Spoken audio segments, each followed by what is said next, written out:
all threw a little weather on our approach. Oh shit! Come on, let's run!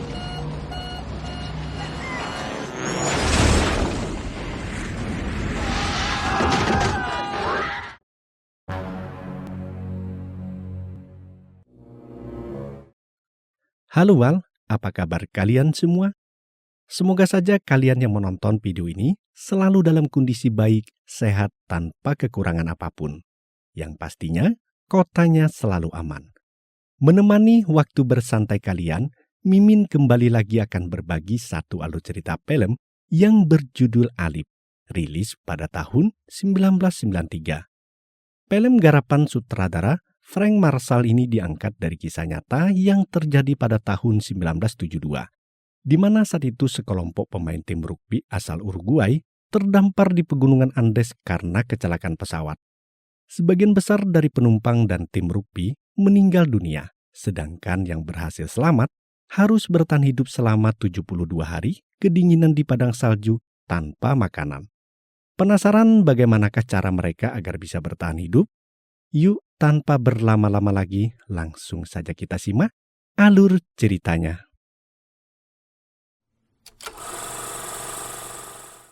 Diangkat dari kisah nyata, film dibuka dengan pengakuan seorang saksi mata anggota tim rugby yang menceritakan momen terberat dalam hidupnya bersama teman-temannya saat mengalami kecelakaan pesawat di pegunungan Andes. Keajaiban Andes membuat mereka yang selamat menjadi lebih dekat dengan Tuhannya. Lalu film dimulai pada tahun 1972. Terlihat sebuah pesawat dengan nomor penerbangan 571 yang sedang berada di ketinggian pegunungan Andes. Pesawat ini adalah pesawat penumpang yang berisi 45 orang yang mayoritas diisi oleh anggota tim rugby Uruguay yang sebagian juga membawa keluarganya menuju Chili. Di dalam pesawat terlihat para penumpang yang mayoritas laki-laki ini sepertinya sangat menikmati berada di dalam pesawat layaknya sebuah kelas di sekolah yang ditinggal gurunya bolos. Awak kabin yang bertugas saat itu hanya bisa menggelengkan kepala melihat tingkah laku mereka sampai-sampai ada yang merokok di dalam pesawat.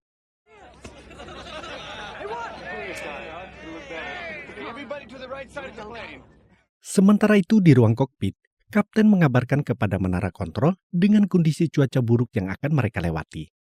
Posisi pesawat saat ini masih aman berada di ketinggian 10.000 kaki. Kapten kemudian menyuruh asisten pilot untuk menyalakan tanda peringatan mengenakan sabuk pengaman. Ia juga menyuruh awak kabin yang bertugas saat itu untuk menyuruh para penumpang agar duduk di kursinya mengenakan sabuk pengaman. Namun para penumpang yang bengal ini tidak mengindahkan himbauan dari awak kabin. Hingga pesawat mengalami goncangan karena turbulensi, barulah mereka duduk di kursi masing-masing mengenakan sabuk pengamannya.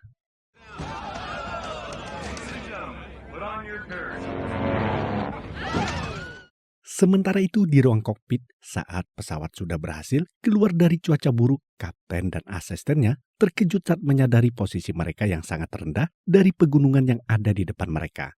Dengan ketegangan yang sangat nyata di wajah mereka, keduanya berusaha menaikkan posisi pesawat dengan semua daya. Namun semua daya pesawat itu tidak cukup cepat untuk menghindar dari BEM!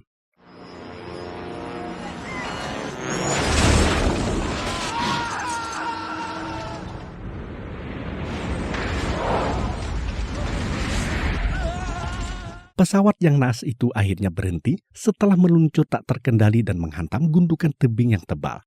Sementara itu para penumpang yang selamat satu persatu mulai bangun dan memeriksa rekan-rekan mereka yang tewas dan terluka. Dimulai dari Alex yang meninggal yang berada di samping Antonio, dan Gerbino juga ditemukan sudah meninggal. Dua orang mahasiswa kedokteran yang juga anggota tim rugby yang bernama Gustavo dan Roberto mencoba menenangkan para korban lain yang terluka. Eduardo berjalan menuju keluar pesawat yang terlihat seperti dalam kondisi shock akibat benturan di kepala. Sementara itu Federico yang duduk di samping Carlitos ditemukan terluka parah di bagian kaki. Sementara itu Bobby yang sudah berada di luar dengan santainya duduk di atas salju menikmati rokoknya. Felipe terluka di bagian kepala dan Gustavo kembali menemukan dua orang penumpang lagi yang tewas di antara tumpukan bagasi. Di bagian lain, seorang wanita yang bernama Nyonya Alphonsine berteriak kesakitan karena dalam kondisi kakinya terjepit di penyangga kursi.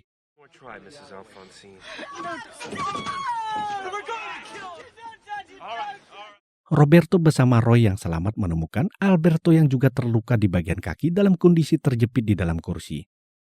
Di bagian lain, Nando dalam kondisi koma tidak sadarkan diri, sedangkan ibunya di bagian lain ditemukan sudah tewas. Dan adik perempuan Nando yang bernama Susan ditemukan dalam kondisi terluka parah. Ada juga seorang penumpang lain yang bernama Pablo dalam kondisi terluka di bagian perut dengan besi yang masih menempel. Forget it, you're all right. Di ruang kokpit, kopilot ditemukan sudah tidak bernyawa dan di sampingnya pilot dalam kondisi sekarat. Sementara itu, mereka yang selamat sebisanya saling bekerja sama melepaskan kursi dan mengeluarkan barang-barang yang ada di dalam pesawat agar mereka semua memiliki cukup ruang. Di saat yang bersamaan, badai salju mulai turun. Tentunya hal ini akan menyulitkan jarak pandang para tim SAR yang akan mencari mereka. Di kondisi cuaca yang sangat dingin itu, mau tidak mau, mereka akan bermalam di sana dengan suhu minus 30-40 derajat. Mereka pun secara bersama-sama melepaskan koper jok pesawat yang akan digunakan sebagai selimut. Pada saat itu terdengar keributan teriakan histeris dari dalam pesawat yang berasal dari seorang awak kabin yang bertugas sebagai mekanik karena shock. Roberto mencoba menenangkannya. Ketika malam, badai yang turun dengan hembusan anginnya yang kencang membuat mereka yang selamat merasakan dingin yang teramat sangat. Mereka saling berhimpitan agar bisa saling menghangatkan. Nyonya Alphonsine yang masih dalam kondisi terjepit karena kakinya belum berhasil dilepaskan, meracau dengan ratapan kesakitannya. Carlito yang kesal mendengarnya mengancamnya akan memukulnya jika ia terus meracau. Much pain. Stop, you stupid cow, I'll punch your face in. Sementara itu badai yang berhembus kencang membuat butiran salju memasuki tempat ruangan mereka berbaring melalui celah lubang patahan badan pesawat. Keadaan itu bisa membuat mereka semua membeku dengan cuaca dingin yang ekstrim. Antonio dengan dibantu oleh yang lainnya kemudian berinisiatif untuk menutup lubang itu menggunakan koper dan benda-benda lainnya. We gotta stuff up this hole.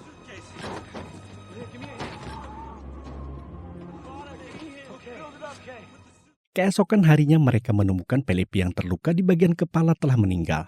Roberto yang saat itu sedang membantu merawat Susan yang masih terluka kemudian menyuruh teman-temannya yang terluka di bagian tangan dan kaki agar berbaring di atas salju, supaya luka memar yang mereka alami tidak membengkak.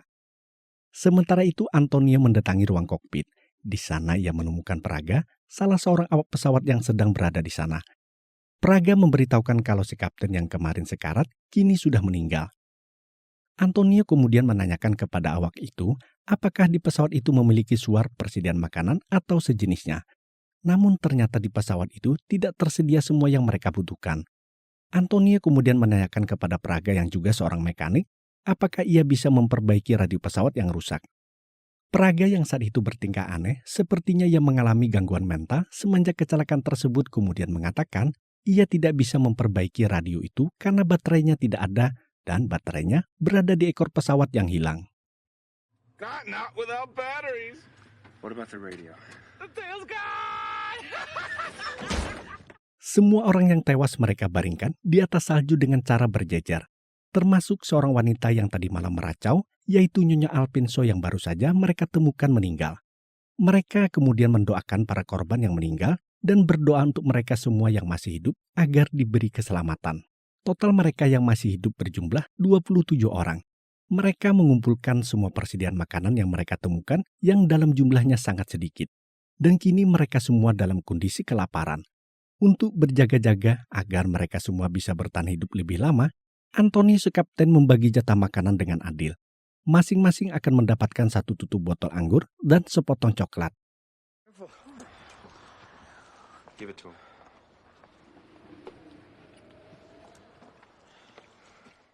Saat mereka yang merokok sedang bersantai di luar, tiba-tiba mereka mendengar suara pesawat yang sedang melintas. Namun karena buruknya cuaca badai hari itu, membuat mereka maupun tim pesawat yang mencari tidak dapat saling melihat. Ketika malam menjelang, mereka semua yang masih hidup mulai merindukan keadaan rumah dan keluarga. Mereka berharap secepatnya dapat diselamatkan. Keesokan harinya mereka membuat alat untuk mencairkan es, ide dari salah seorang dari mereka. Mereka meletakkan es tersebut pada sebuah lembaran pelapis kursi yang mereka panaskan melalui sinar matahari. Dan sebagian dari mereka yang lain memanfaatkan cuaca cerah hari itu untuk berjemur menghangatkan tubuh. Sementara di dalam pesawat di hari kedua mereka terdampar, Nando mulai sadarkan diri dari pingsannya. Saat mendengar ibunya telah mati, Nando begitu shock mendengarnya dan hampir saja pingsan lagi. Namun setelah diberitahukan kalau Susan adiknya masih hidup dan membutuhkan bantuannya untuk merawatnya, Nando segera bangkit menghampirinya.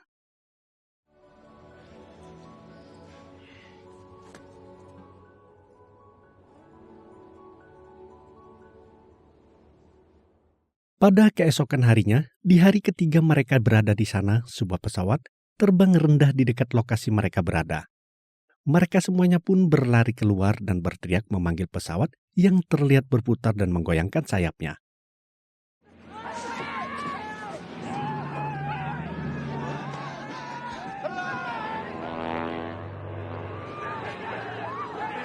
Semuanya pun hanyut dalam kegembiraan karena memperkirakan pesawat itu sudah melihat keberadaan mereka. Karena terlampau senang, pada malam harinya mereka memakan semua makanan untuk jatah 1 hari tanpa sepengetahuan Antonio. Mereka beranggapan keesokan paginya tim penolong akan tiba di sana. Namun sampai keesokan paginya, pesawat maupun helikopter tim penolong yang mereka tunggu tak kunjung datang. Hingga waktunya pembagian jatah makanan mereka tiba. Antonio yang saat itu membawa kotak jatah makanan mereka tiba-tiba marah besar saat mengetahui makanan dalam kotak itu habis tak bersisa. Antonio mengatakan akibat ulah mereka itu, mereka kini telah kehilangan 1 hari kesempatan untuk hidup. It's gonna be dark soon. What the hell is this? I must be losing my mind.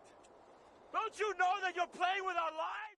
Satu persatu mereka pun mengakui kalau merekalah yang telah memakan makanan itu. Kejadian ini membuat Antonio yang menganggap dirinya sebagai pemimpin di sana menjadi gusar. Di hari kelima itu, ketika Roberto yang dibantu oleh beberapa orang lainnya sedang membuat ranjang gantung untuk Federico dan Alberto yang kakinya terluka, salah seorang dari mereka menemukan sebuah radio yang masih berfungsi. Namun radio itu butuh transmisi tambahan agar bisa didengar. Sementara itu, Nando yang sedang menjagai Susan didatangi oleh Carlito. Mereka berbincang menuju keluar. Saat itulah Nando mengungkapkan keinginannya saat adiknya yang ia jaga itu mati, ia akan memanjat pegunungan di sana agar bisa pulang ke rumah. Carlito mengingatkan itu tidak mungkin dilakukan karena mereka tidak memiliki cukup makanan yang memadai. Nando kemudian mengatakan hal yang tak terduga, kalau ia akan memotong daging si pilot untuk dimakan. Karena dia menganggap dialah sumber penyebab kekacauan yang mereka alami. Sementara itu, Federico dan Alberto yang mengalami luka pada kakinya sekarang sudah bisa berbaring di ranjang gantung mereka dengan lebih baik. Walau kondisi luka kaki Federico jauh lebih parah, namun ia lebih mengkhawatirkan keadaan luka Alberto ketimbang lukanya. Di luar pesawat terjadi keributan karena Antonio mendengar berita dari siaran radio kalau tim penyelamat sebenarnya sampai hari ini belum melihat keberadaan mereka. Karena kondisi persediaan makanan mereka yang mulai habis, Antonio bersama 3 orang lainnya akhirnya memutuskan untuk mendaki gunung mencari ekor pesawat yang hilang agar bisa mengambil aki untuk menghidupkan radio komunikasi jarak jauh pesawat. Namun karena kondisi cuaca dan medan yang ekstrim, membuat mereka tidak berhasil menemukannya. Malah hampir saja membuat salah satu dari mereka celaka. Saat itu ia terperosok ke dalam salju yang menutupi jurang yang sangat dalam.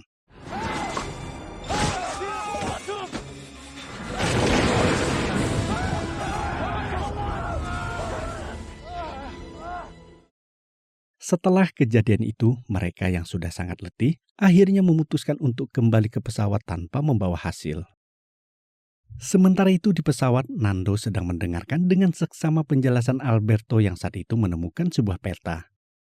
Berbekal informasi pilot yang sempat mengatakan di manakah posisi mereka sekarang, Alberto memiliki kesimpulan jalan keluar mereka adalah arah barat menuju Lembah Hijau di Chili. Antonio yang saat itu baru datang dan mendengar penjelasan Alberto menyuruh mereka untuk melupakan keinginan itu. Ia mengatakan siapa yang mau pergi mendaki pegunungan yang sangat tinggi itu. Tanpa makanan, mereka tidak akan mampu bertahan dalam pendakian di medan dan cuaca yang sangat ekstrim. Keesokan harinya, sejak pembicaraan hari itu, mereka mulai kelaparan karena persediaan makanan mereka sudah mulai habis. Setiap malam mereka hanya bisa memanjatkan doa kepada Tuhan agar diberi keajaiban. Hingga malam itu di hari ke-8, Usai melakukan doa bersama, Antonio sang pemimpin terlihat mulai frustasi karena merasa gagal menyelamatkan mereka. Teman-temannya yang lain berusaha membesarkan hatinya dan mengatakan ia sudah cukup berbuat banyak dalam menjaga mereka. Di saat bersamaan, Nando mengatakan kalau kini Susan adiknya telah meninggal. Di hari ke-9, Antonio mendengar kabar yang sangat tidak mereka harapkan dari siaran radio. Pemerintah telah menghentikan tim pencarian mereka karena mengira mereka semua telah tewas. Nando yang mendengarnya menyuruh Antonio untuk menyampaikan kabar tersebut kepada teman-temannya. Namun Antonio menolak melakukannya karena tidak ingin membuat mereka kehilangan harapan. Nando kemudian berinisiatif mengumpulkan semua teman-temannya di pesawat untuk menyampaikan berita dihentikannya pencarian mereka. Ia mengatakan itu artinya mereka harus bisa berusaha sendiri untuk bisa keluar dari sana menuju Chili yang berada di arah barat. Mendengar itu, sebagian dari mereka mengatakan itu mustahil dilakukan karena untuk melakukan pendakian, mereka membutuhkan makanan. Ketika Nando ditanyai mereka akan makan apa, Nando hanya menjawab dengan diam yang membuat mereka semua paham dengan ekspresi muka yang dimaksud oleh Nando. Mereka semua yang berada di sana menampakkan wajah kengerian dan rasa jijik mereka. Makanan yang dimaksud oleh Nando adalah memakan potongan mayat teman mereka sendiri. Nando kembali mengatakan pilihan mereka memakan daging mayat adalah satu-satunya yang kini dapat mereka lakukan untuk bisa bertahan hidup di padang salju yang ganas itu. That's because you had no food. You what? The dead? It means we should eat the dead. That's right. Setelah itu ia pergi meninggalkan teman-temannya agar mendiskusikan pendapatnya tersebut. Ide untuk memakan mayat itu sebagian ada yang tidak sependapat karena merasa hal itu akan menjadikan mereka menjadi manusia yang tak beradab dan takut akan kemarahan Tuhan karena perbuatan dosa tersebut. Namun sebagian yang berpikiran realistis justru mendukung ide Nando, memakan daging mayat untuk bertahan hidup, karena Tuhan sendiri menginginkan mereka untuk hidup dengan cara berjuang untuk hidup. Membunuh manusia yang hidup merupakan sebuah dosa, tapi menjadi kanibal, memakan mayat untuk bertahan hidup bukanlah sebuah dosa. Dan banyak lagi pendapat yang saat itu mereka utarakan. What? I couldn't do it. I would, but I wouldn't eat you. Well, he put us here. Should he Murder innocents to live? None of us can decide a thing like this. Mereka pun meminta waktu kepada Nando untuk memutuskan keputusan mereka pada keesokan paginya setelah mereka berdoa dan berdiskusi. Pada malam harinya mereka memutuskan untuk mengikuti saran Nando dan sebagian dari mereka saling berjanji untuk mengikhlaskan jika mereka mati anggota tubuh mereka agar bisa dimakan oleh teman-temannya yang masih hidup. Pada keesokan paginya mereka pun berkumpul di luar pesawat untuk mempersiapkan memakan potongan daging mayat yang ada di kuburan. Dimulai dari Roberto yang berinisiatif melakukannya untuk pertama kali.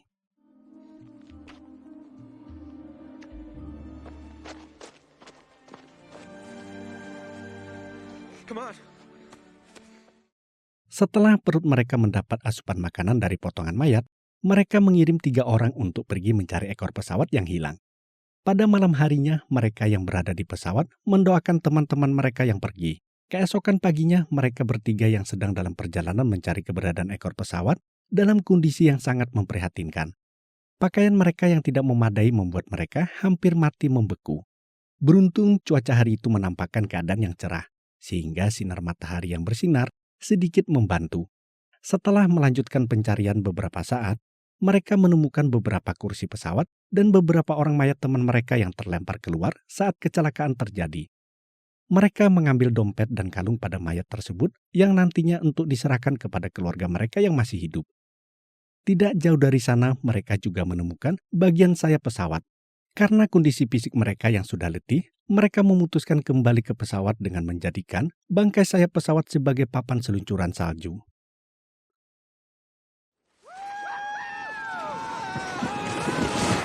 Hey, look at this! Look at this! They didn't die, Roberto. Pada malam harinya, mereka kembali berdiskusi hasil teman-teman mereka yang berhasil menemukan sayap pesawat. Seharusnya ekor pesawat itu pasti berada tidak jauh dari sana. Mereka kembali menyusun rencana untuk kembali melakukan pencarian. Nando mengusulkan ia dan 2 orang lainnya akan pergi ke sana dengan dibekali makanan yang banyak dan memakai baju yang memadai. Ketika semua akan berangkat tidur, istri Sapir yang bernama Liliana mengatakan kepada suaminya kalau ia ingin memiliki bayi lagi karena terbawa suasana pengalaman mereka saat ini. Namun Sapir mengatakan kepada Liliana bagaimana ia bisa hidup karena sampai saat ini ia masih bertahan hidup tidak mau memakan potongan daging mayat. Sehingga kini tubuhnya dalam kondisi mulai lemah. Liliana pun berjanji kepada suaminya akan mulai memakannya pada keesokan paginya.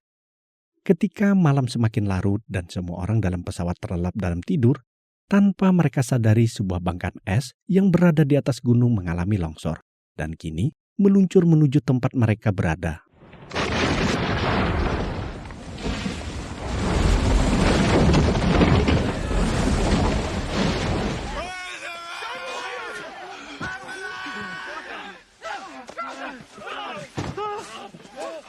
Akibat longsoran es yang menimpa bangkai pesawat itu, mereka harus kehilangan 8 orang teman, termasuk istrinya Sapir, Liliana, dan Antonio.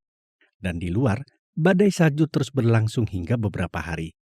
Ketika mereka dalam kondisi terkurung di bawah timbunan salju, mereka masih sempat merayakan ulang tahun Rafael dengan bungkahan es yang diberi sebatang rokok. Ketika badai salju sudah mereda, mereka lalu membawa mayat yang meninggal keluar dari pesawat dengan dibaringkan berjejer di atas salju. Kini jumlah mereka hanya menyisakan 19 orang dari 27 orang akibat insiden longsoran es. Kemudian suatu hari mereka kehilangan 1 orang dari mereka, yaitu Alberto yang ditemukan meninggal ketika pagi hari bangun tidur, dan menyisakan jumlah mereka sebanyak 18 orang. Pada hari ke-50 setelah menunggu cuaca membaik selama 4 minggu, Nando bersama 2 orang lainnya kembali memulai pencarian ekor pesawat. Dan Roy yang sedikit mengerti mengenai perbaikan radio ditugaskan untuk memperbaiki radio pemancar yang rusak. Dan tim Nando akhirnya berhasil menemukan ekor pesawat yang hilang. Mereka juga menemukan beberapa potong coklat, sweater dan pasta gigi yang terasa nikmat saat dimakan. Malam itu mereka bermalam di bangkai ekor pesawat.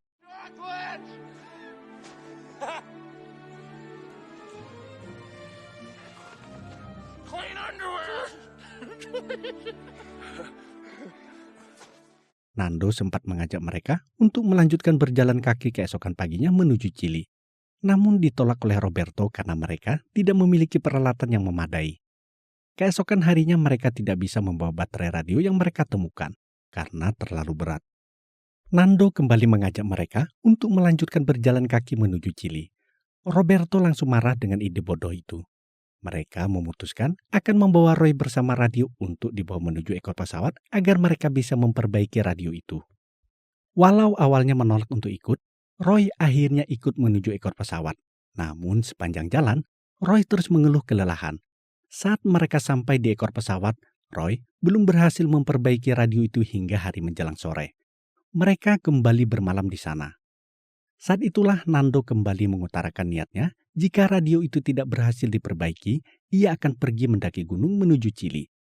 Roberto kembali mengingatkannya kalau ide itu akan membuat Nando mati membeku. Namun Nando berdalih ia punya cukup barang yang ada di ekor pesawat untuk membuat kantong tidur. Pada keesokan harinya, mereka kembali berjalan pulang karena tidak berhasil memperbaiki radio pesawat. Ketika hari menjelang sore, Roy mulai kelelahan dan mengeluh tidak sanggup berjalan lagi. Saat bersamaan badai salju mulai turun. Nando menyuruh Roberto dan Tintin untuk pergi melanjutkan berjalan ke pesawat, sedangkan ia akan menyusul karena harus menemani Roy berjalan. Nando memarahi Roy agar tidak cengeng dan memaksanya untuk terus berjalan. Come on! I can't! No! We gotta keep going! Don't look back! I'll get Roy to the plane! Come on! I can't walk! You can't do it! Get up and walk! 10 All right! Saat Roberto dan Tintin sampai di pesawat, teman-temannya menanyakan keberadaan Nando yang tidak bersama mereka. Beruntung tidak lama berselang terlihat dari kejauhan Nando yang sedang berjalan dengan bersusah payah karena kelelahan sambil menggendong Roy. Saat Nando berada di dalam pesawat, ia melihat Federico yang sudah meninggal tanpa ada yang mengetahuinya. Kematian Federico menyisakan mereka yang masih bertahan sebanyak 17 orang. Di hari ke-61 semenjak mereka terdampar di sana, Carlito hampir selesai membuat kantong tidur yang ia jahit. Sementara itu, Rafael mengalami sakit yang mulai kritis dan kondisi mental sebagian dari mereka yang masih bertahan mulai terganggu. Melihat keadaan itu, Nando kembali membujuk Roberto untuk melakukan perjalanan mereka. Namun Roberto beralasan kantong tidur yang dibuat oleh Carlito belum siap. Nando berkeras kalau kantong tidur itu sudah siap. Saat perdebatan sedang berlangsung, seseorang mengabari mereka kalau Rafael sudah meninggal. Dan itu berarti mereka kini yang tersisa hanya menyisakan 16 orang. Mendengar itu, Nando yang sedih kembali memohon kepada Roberto agar mereka melakukan perjalanan menuju Chili. Sebelum mereka semua berubah menjadi watak binatang yang akan saling membunuh dan saling memakan. Roberto akhirnya luluh. Raphael's dead. It's time. Keesokan harinya di hari ke-62 mereka terdampar, Nando, Roberto, dan Tintin memutuskan memulai perjalanan mereka menuju arah barat negara Chili. Dengan dilepas oleh doa dan harapan teman-temannya yang tersisa, mereka memulai perjalanan dan pendakian yang sangat panjang dan melelahkan serta penuh risiko itu. Mereka bertiga saling bekerja sama dan saling membantu dalam pendakian yang melewati jalan yang terjal dan licin. Hingga mereka sampai di sebuah puncak. Roberto hampir saja mengalami nasib naas.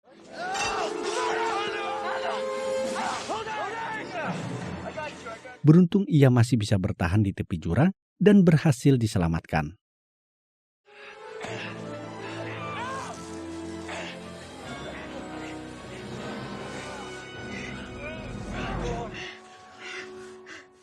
Keesokan paginya saat mereka bersiap untuk melanjutkan berjalan, Roberto melihat di sisi lain di belakang gunung yang mereka daki, yaitu sebuah garis yang menyerupai jalan. Ia mengajak yang lain untuk berjalan kembali. Namun, Nando berkeras untuk tetap berjalan ke depan. Nando kemudian bersama Tintin pergi mendaki gunung yang paling tinggi di depan mereka dan menyuruh Roberto untuk menunggu di bawah. Setelah berada di puncak, Nando menyuruh Roberto agar naik sendiri ke puncak untuk melihat sesuatu yang mengagumkan di atas. Saat berada di atas, Roberto merasa putus asa karena ia melihat di sekeliling mereka hanya hamparan pegunungan dan tak ada tanda-tanda kehidupan. Namun Nando menunjukkan pada Roberto sebuah celah pegunungan yang tidak ditutupi oleh salju. Dan ia yakin itu adalah sebuah lembah yang hijau. Namun celah itu berjarak kurang lebih 50 mil dan Roberto merasa tidak sanggup berjalan ke sana. Karena ia tidak sekuat Nando. Nando terus menyemangati Roberto agar mau melanjutkan perjalanan itu. Ia mengatakan jangan sampai perjuangan mereka bersama teman-temannya selama 70 hari berada di sana dan pendakian yang sangat melelahkan itu sia-sia. Roberto mengatakan perjalanan itu akan membuat mereka mati. Nando pun berkata, walaupun nanti mereka mati, setidaknya mereka mati karena sudah berusaha. Nando dan Roberto akhirnya melanjutkan perjalanan menuju lembah hijau. Sedangkan Tintin mereka suruh kembali ke pesawat karena jatah makanan mereka tidak akan cukup jika mereka melanjutkan perjalanan bertiga. Setelah melewati lembah dan gunung yang curam dan melelahkan, Nando dan Roberto akhirnya sampai di sebuah danau yang dikelilingi oleh pepohonan yang hijau. Mereka akhirnya berhasil mencapai desa terdekat. Dan di hari ke-72, Nando dan Roberto kembali ke pesawat yang terdampar membawa 2 helikopter penyelamat.